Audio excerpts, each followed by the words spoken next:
The Newsline. Hello and welcome back to People's TV. What do you think this video footage shows? A martial arts school somewhere in the world training a large group of apprentices? The visuals are impressive and thrilling, yet the underlying story is less admirable than it appears, especially when you notice that one of the children is roundhouse kicking an Israeli flag. The majority of you will assume this footage comes from a training camp in the Gaza Strip. That assumption is understandable. However, this particular footage is from an unknown location in northwest Syria, home to Hayat Tahrir al-Sham, HTS, a designated terrorist group involved in the Syrian civil war. HTS is a Sunni extremist group with a jihadist ideology, initially led by Abu Muhammad al-Jilani, who is now known as Ahmed Hussein al-Shara and currently serves as the president of Syria after toppling the Assad regime.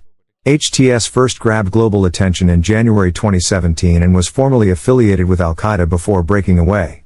The group is officially classified as a terrorist organization by the United Nations, the United States, Turkey, and several other countries.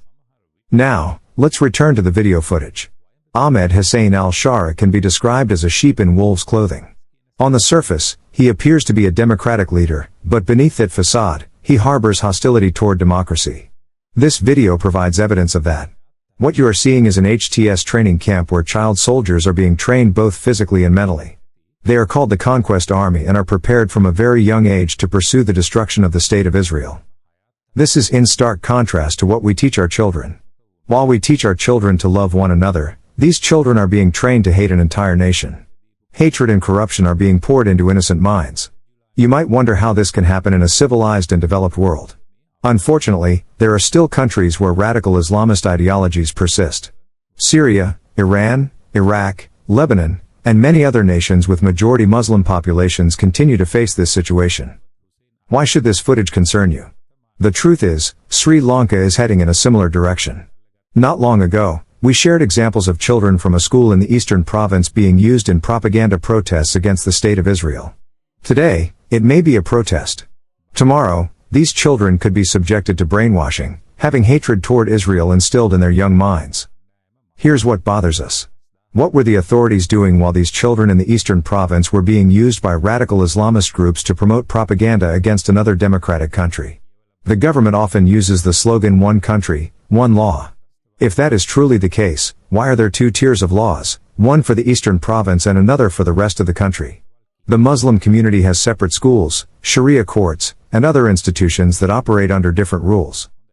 Considering the situation on the ground, we have to wonder whether the so-called one country, one law was introduced to curb criticism while allowing radical Islam to flourish. Let us be clear, we have nothing against law-abiding Muslim Sri Lankan minorities.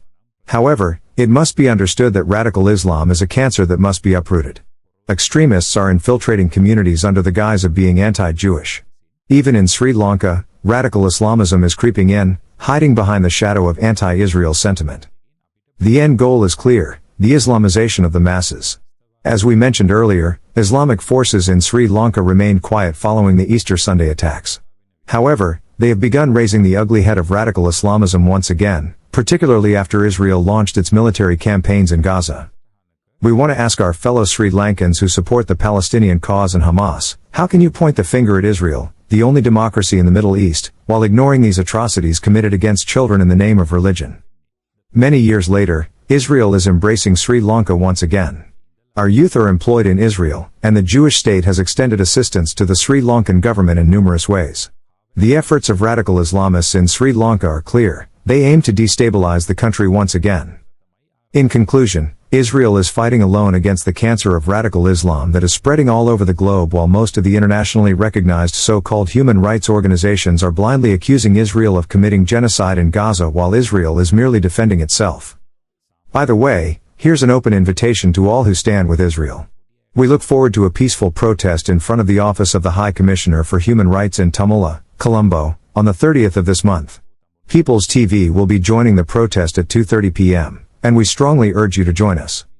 If this report helped you see the situation on the ground clearly, don't keep it to yourself. Like, share, and subscribe to People's TV, where truth has no agenda, and facts speak louder than spin. Subscribe us for more details.